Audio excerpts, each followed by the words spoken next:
ದೇವರು ಆರೋಗ್ಯ ಶಕ್ತಿ ಎಷ್ಟು ಕೊಟ್ಟಿದ್ದಾನೆ, ವೈದ್ಯರ ಸಂಪೂರ್ಣ ಸಲಹೆ ಎಷ್ಟಕ್ಕಿದೆ, ಅಷ್ಟು ಸಂತಾನವನ್ನು ಅವಶ್ಯವಾಗಿ ಎಲ್ಲ ಗೃಹಸ್ಥಾಶ್ರಮಿಗಳು ಪಡೆಯಿರಿ. ಸಂತಾನ ನಿರೋಧ ಮಾಡಬೇಡಿ.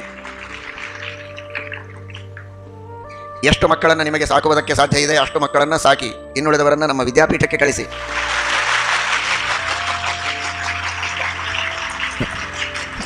ಚಪಾಳಿಯಿಂದ ನನಗೆ ಸಂತೋಷ ಇಲ್ಲ, ಮಕ್ಕಳನ್ನು ಹಡೆದು ಕಳಿಸಿದಾಗ.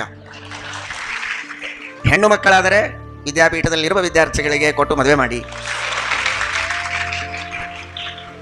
ಒಬ್ಬ ನಿಮ್ಮ ಮನೆಯನ್ನು ನೋಡಿಕೊಳ್ಳುವುದಕ್ಕಿರಲಿ, ಮತ್ತೊಬ್ಬ ವಿದ್ಯಾಪೀಠಕ್ಕಿರಲಿ, ಮತ್ತೊಬ್ಬ ದೇಶದ ಸೇವೆಗಿರಲಿ.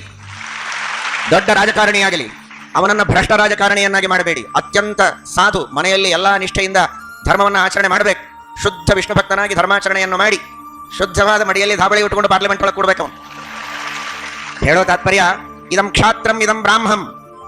ಕ್ಷಾತ್ರ ತೇಜಸ್ಸು ಕೂಡ ಇರಬೇಕು. ತನ್ನ ಬ್ರಾಹ್ಮಣ ವೃತ್ತಿಯನ್ನು ಬಿಡದಂತೆ ಬ್ರಾಹ್ಮಣ್ಯವನ್ನು ಉಳಿಸಿಕೊಂಡು ದೇಶದ ರಕ್ಷಣೆಗಾಗಿ ಅತ್ಯಂತ ಧಾರ್ಮಿಕನಾಗಿ, ಕಾಸು ಅಪೇಕ್ಷೆ ಪಡದೆ ಪ್ರಾಮಾಣಿಕವಾಗಿ ದೇಶದ ಸೇವೆಯನ್ನು ಮಾಡುವಂತಹ, ದೇಶಕ್ಕೆ ನ್ಯಾಯ ಒದಗಿಸುವಂತಹ, ಸರಿಯಾದ ಶಾಸನವನ್ನು ಮಾಡುವಂತಹ ಶಾಸಕರು ನ್ಯಾಯಾಂಗದೊಳಗೆ, ಕಾರ್ಯಾಂಗದೊಳಗೆ, ಎಲ್ಲದರೊಳಗೂ ನಮ್ಮ ಸಜ್ಜನರು ಬರಬೇಕು. ಆ ದೃಷ್ಟಿಕೋನವನ್ನು ಇಟ್ಕೊಳ್ಳಿ. ಆಯ್ತಲ್ಲ, ಮನೆಗೊಬ್ಬ, ಕೀರ್ತಿಗೊಬ್ಬ, ಆರತಿಗೊಬ್ಬಳು ಅಂತ ಅಷ್ಟಕ್ಕೆ ತೃಪ್ತಿ ಪಡಬೇಡಿ.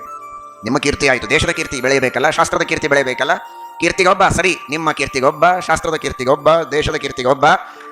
ಇಂತಹ ಕೀರ್ತಿಗಳಿಗೆ ಅಲ್ಲಲ್ಲಿ ಹುಟ್ಟಿದವರಿಗೋಸ್ಕರ ಆರತಿಗೆ ಅನೇಕ ಜನರು ಇರಲಿ. ಇದನ್ನು ಶ್ರೀಮದ್ ಭಾಗವತದ ಸಂದೇಶ ಅಂತ ಭಾವಿಸಿ, ನನ್ನ ಮಾತಲ್ಲ ಇದು.